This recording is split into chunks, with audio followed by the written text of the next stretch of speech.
Brianna, Sebastian, Rodolfo, Houston, and Diego.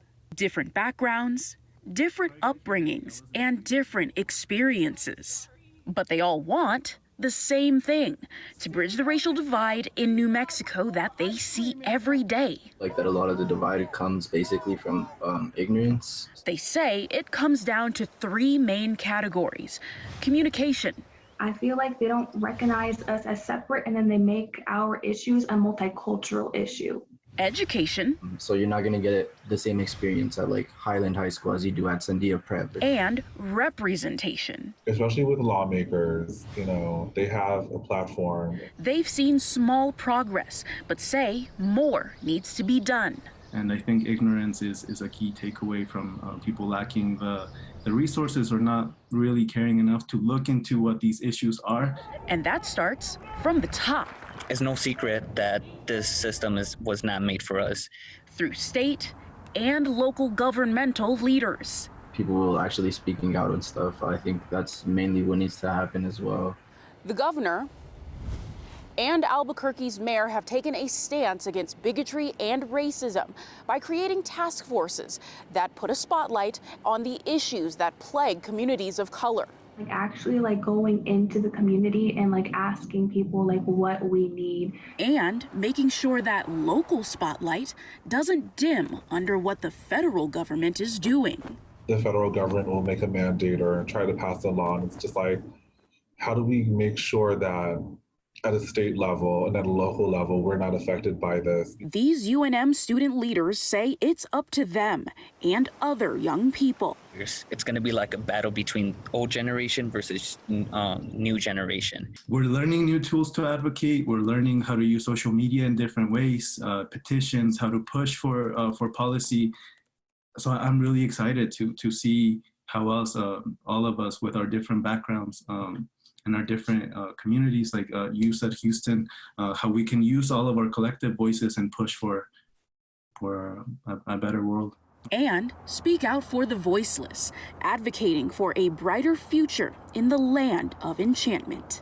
It comes into investing into the youth, because obviously they're going to be our future. Our future leaders are going to have more experience culturally and more aware. There's definitely going to be challenges. I don't feel like it's going to be easy, like someone said earlier, but I do believe in the strength of everyone to kind of power through it. I'd say that we have a long fight ahead of us. I know we're going to be okay because we've been okay. In Albuquerque, Shellye Leggett, KOAT Action 7 News.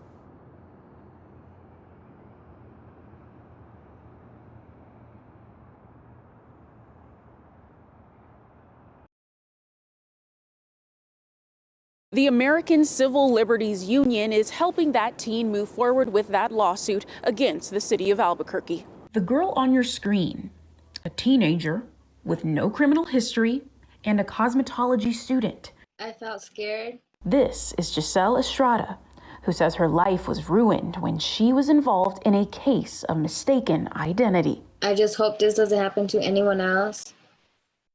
It's not something to joke about. The ACLU gave us this video of Estrada's arrest last year. Put your wrist in there, facing each other.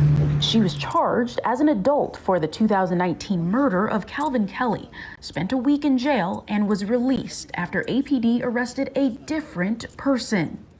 The lawsuit filed Thursday morning by the ACLU and a private law firm claims this was a false arrest, false imprisonment, malicious prosecution, and violated Estrada's state rights. To charge somebody with a crime as an adult, seal it, and require or ask the court that they hold them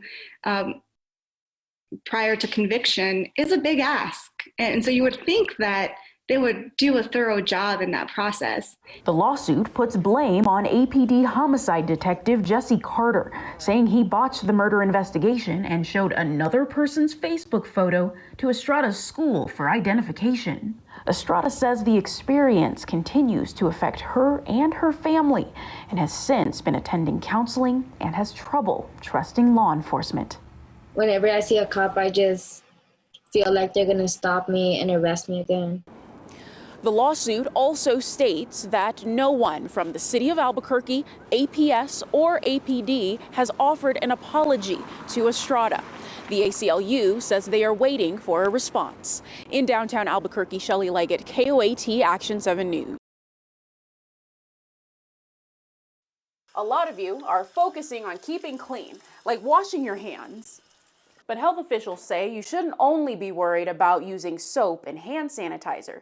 You should be concentrating on keeping your distance. Many businesses and schools are all closed to try to stop the spread of coronavirus in New Mexico. Many restaurants are joining in and only offering takeout or delivery options. That's because public health officials are urging everyone to practice social distancing. So what does social distancing mean? Do you have to stay home all the time? No. It means doing things to limit exposure. The Centers for Disease Control and Prevention say that means keeping your distance away from others anywhere from 6 to 10 feet. But how far is that exactly? Will you be able to sit at a regular dinner table? This one is only 4 feet long. How about on your couch? You'd need to sit at opposite ends. Even here at KOAT, we're practicing by separating anchors. Social distancing also means not touching other people, meaning no handshakes or fist bumps. Health officials say social distancing cannot 100% prevent getting the virus, but it can slow the process. In Albuquerque, Shellye Leggett, KOAT Action 7 News. Obviously, there isn't a professional football team here in New Mexico, but that hasn't stopped any of you from rooting on your favorite team and favorite players. But to keep track of which players are doing what, there is a little light reading that could help. It's a fantasy football magazine based here in Albuquerque. The days of being just a football fan are long gone. A lot of people are investing heavily in them. Football fanatics across the country no longer just follow their favorite team, and many watch multiple games at a time. He was the 13th ranked running back last year. That's because millions have fantasy football fever. It's a hobby. It's a hobby, and humans need a hobby. They need to get away from their stresses in life. And it provides a beautiful hobby. The idea came from a man named Bill Winkenbach in 1959 in Oakland, California. Back then, there was a fantasy baseball league. Winkenbach thought, why not make one for football? Winkenbach later became a part owner of the Oakland Raiders, and with the help of several other men, said they wanted to take the baseball fantasy and turn it into a football frenzy. You know all the teams, you know all the players, you know all the coaches, you know the schemes. And so, yeah, you're pretty much a real fantasy fan, real football fan. Bill Robertson, a fantasy football super fan, has been all in since the 80s. I had a buddy that was doing it in college, and he got me into it. He's also made it into a career, along with Emil Kadlick. We got together and decided there's no information out there. We need to figure out how we can, because we're doing all the analysis and trying to figure out who we wanted on our teams. We knew pretty good NFL, players and defenses and stuff. Kadlick is the president of Fantasy Sports Publications, Inc., an Albuquerque-based fantasy football magazine called Pro Forecast. We provide fantasy content for fantasy football players, which basically helps them with their draft preparation. Who you should draft, how you should draft, stats, profiles, you name it. Everything you need to make the best draft picks for your fantasy football league. The first publication came out in the 90s, and now there are 4 different publications to help you up your fantasy football game. Back in the old days, in the 90s, a lot of people didn't know what they were doing.